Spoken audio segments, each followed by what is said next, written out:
Պատվարժան դատարան, նախ այսօր շատ սիրելի ժողովուրդ Վարդանանց տոնն է, մեր հերոսամարտի հաղթանակած հերոսների սուրբերի տոնն է, բոլորիդ շնորհավորում։ Ուրեմն ինձ համար առավել քան ակնկալելի է այդ ինչ-որ տեղի ունենում Վահագնի հետ,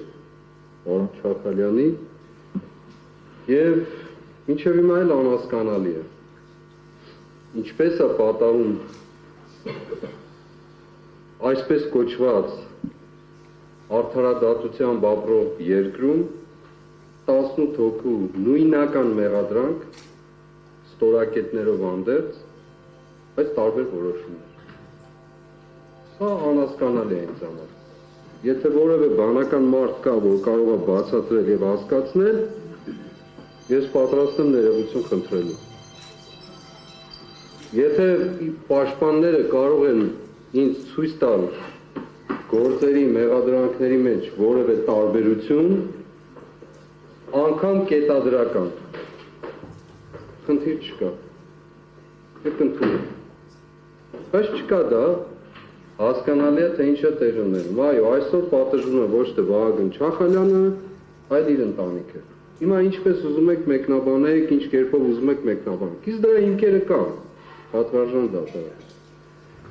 Դրա հիմքերը կան, որովհետև այս վերջին մեկ շաբաթվա մեջ ես անընդհատ խնդրել եմ նախ,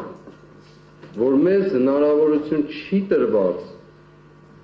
եւ մենք պաշտպանված չենք, ոչ մի կերպով պաշտպանված չենք։ Մարդիկ անմեղության կանխավարկածներ են խախտում,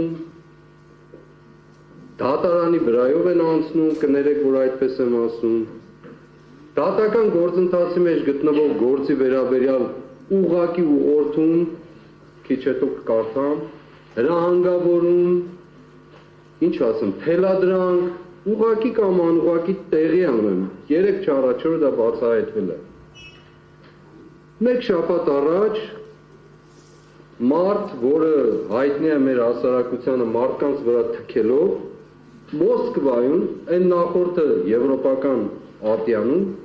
Ստրասբուրգում, սա Մոսկվայում, խոսում է այս դատական ընթացքի մասին, ասելով, որ նիստի մասն է, խոսքես գործի մասին, այս գործի մասն է,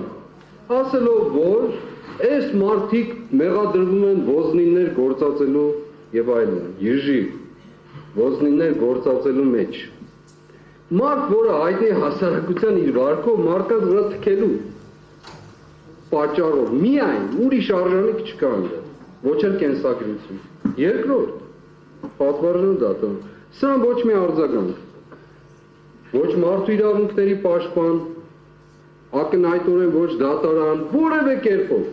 Հիմա դուք, ես անցել անգամ էլ ասացի, իշխանությունները չեն հարգում այս դատարանը, չեն հարգում։ Այն օրինակը հարցը, երբ ես տվեցի Իգոր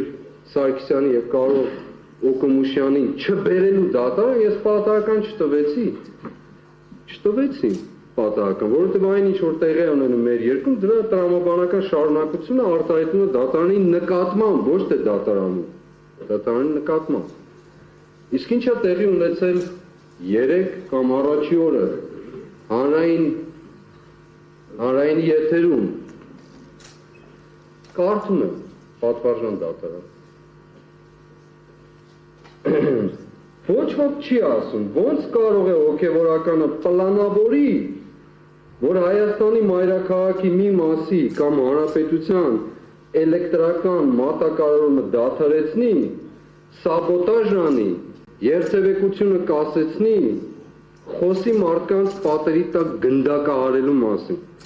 Սա ասում է մի մարդ,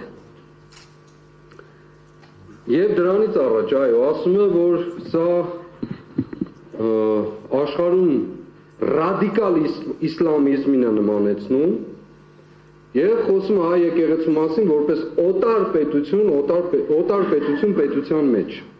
Ուղղակիորեն առնչակցելով այս ամբողջ գործընթացին ռադիկալ իսլամիզմ համարում է մեկը ինձ կոնկրետ այո այդպես է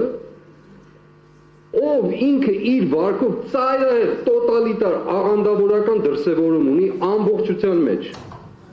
Մյուս բաները չասեմ։ Մեղադրում է մեր մի անձ գործակալ լինելու մեջ, ում խմբակում անունով ազգանունով գործակալ կա, որը չի երգվել։ Եթե պետք է անունն էլ ասեմ, չի երգվել ուղղակի։ Մեզ մեղադրում է ասելով, որ ժողովուրդը մերժեց, ժողովուրդը չմերժեց, ժողովրդին դու ռմբահարեցիր, բանտարկեցիր, ամենավերջին աստիճան խաղաղ ցուցարարներին օտար զավթիչի պես։ Հիմա մեզ մեղադրում է մարդը, մի մարդ,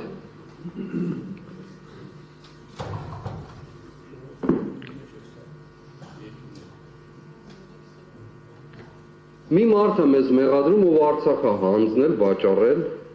ով բազմաթիվ զոհերի, վիրավորների եւ անհայտ կորածների պատճառ է դարձել, մի մարդ, ում պատճառով իմ երկիրը Հայաստան աշխարհը դարձել է էքսպերիմենտների օջախ, մի մարդ, ով սանձարձակությունն ունի բոլոր առումներով հայ եկեղեցու դեմ արշավի, մի մարդ, ում այս բոլորի համար պարգևավճարի են արժանացրել Աբու Դաբիում, մի մարդ, որը պարգևավճարների պաշտամունք ունի։ Այս մարդն է մեղադրում։ Եվ սրան ոչ ոք չի արձագանքում, ոչ մի, ոչ էլ որևէ մեկը։ Փաստորեն մեր երկրում որևէ ձևով որևէ մեկի իրավունքը պաշտպանված չի, որևէ մեկի, ոչ անձնական, ոչ էլ հավաքական իմաստով։ Նորից եմ ես վերահաստատում։ Հիմա գամ հարցում անեմ, ռետորական հարցումս, գիտեմ, որ չեն էլ պատասխանելու։ Հիմա սա միջամտություն է գործին, ուղղորդում է, հրահանգավորում է, թե կոնկրետ փաստ, կոնկրետ հոդվածի մասին է խոսել մարդը։ Կոնկրետ ռադիկալ իսլամիզմ ահաբեկչություն եւ մնացած հանգամանքը, մարդկանց գնդակահարել։ Ես ամիսներ շարունակ ասում եմ, փաստեք, ինչի մասին է այդ մարդկանց գնդակահարելու մասին խոսակցությունը։ Բացարձակ լռություն, քար լռություն, հարգարժան մեղադրողներ իրենց հերթին ապացույցների բազայից չեն ուզում անգամ անդրադառնալ, որի մասին նաև շնորհակալ եմ մեր պաշտպանին հանցագործության մասին հաղորդումը ներկայացված, չգիտեմ կընդունեն վարույթ չեն ընդունի, դա էլ ուրիշ հարց։ Ամիսներ շարունակ ես պահանջում եմ, որ հրապարակային պատասխանեն գլխավոր դատախազ, քննչական կոմիտեի ղեկավար եւ այլն, բացարձակ քար լռություն եւ հանկարծ հոդված, ուղղակի հոդված։ Դուք ձևակերպեք ինչ է նշանակում այս բանաձևումը։ Հանրապետության էլեկտրական մատակարարում դադարեցում, սաբոտաժ, երթևեկության կասեցում, մարդկանց գնդակահարելու մասին, ռադիկալ իսլամիզմն էլ նվեր։ Հիմա ինչ ասած, հոդված չի։ Հայաստանի Հանրապետության թիվ 1 պաշտոնյան կամ երկրորդ գոնե ուղղորդողը ինքն է խոսում այս մասին։ Ով պիտի սրա ձեռը բռնի։ Պատվարժան դատարան։ Դուք մեզ ասում եք, այո, եւ իրավացի եք։ Շատ իրավացի եք։ Ասում եք, քաղաքական տեքստեր մի ասեք եւ այլն։ Եթե իրավական տեքստ չկա ասելու, ինչ տեքստ ասենք բա։ Ո՞վ մեզ ով է պաշտպանելու։ Պաշտպանները գալիս են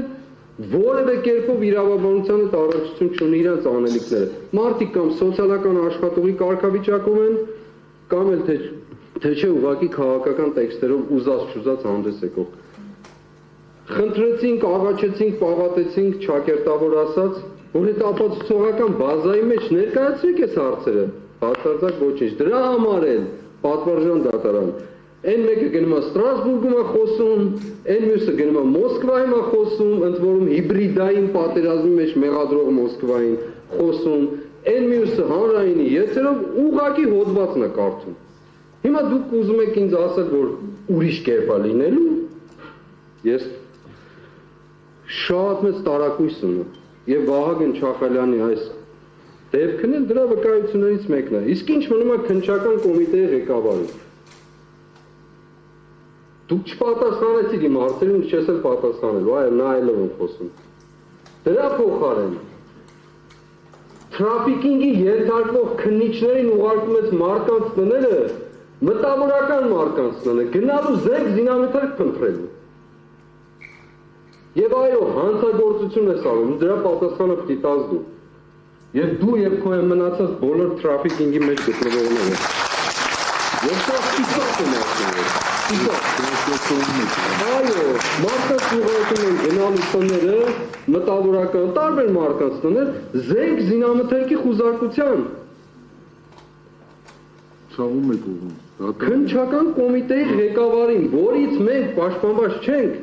որևէ խնդրում եմ տեղը ասել, որտեղ է մեր պաշտպանության տեղը, մենք էլ ասենք։ Հետևաբար, պատվարժան դատարան,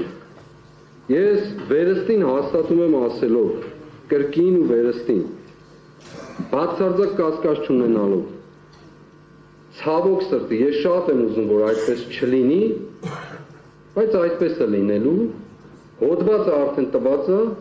ընթացնել այդ ուղղությամբ գնում է, անկախ նրանից, թե ապացույցները ինչ ծավալ կներկայացնի, ես վստահ չեմ, որ օրինակ, քննչական կոմիտեի ղեկավարը գալու է այստեղ որպես վկա հանդես գա, ինչպես պահանջել է մեր պաշտպանը։ Ես վստահ չեմ օրինակ, որ գլխավոր դատախազը գալու է այստեղ հանդես գա, որպես վկա, ինչպես պահանջել է մեր պաշտպանը։ Վստահ չեմ։ Հակառակը կփաստեք, ներողություն կխնդրեմ, բայց չեմ կարծում, պատվարժան դատարան։